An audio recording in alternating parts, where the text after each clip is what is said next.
services to be restored.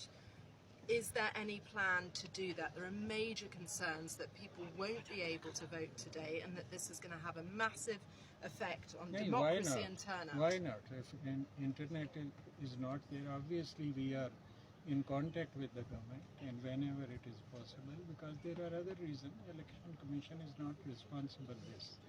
We have our own internet system. Our systems are working.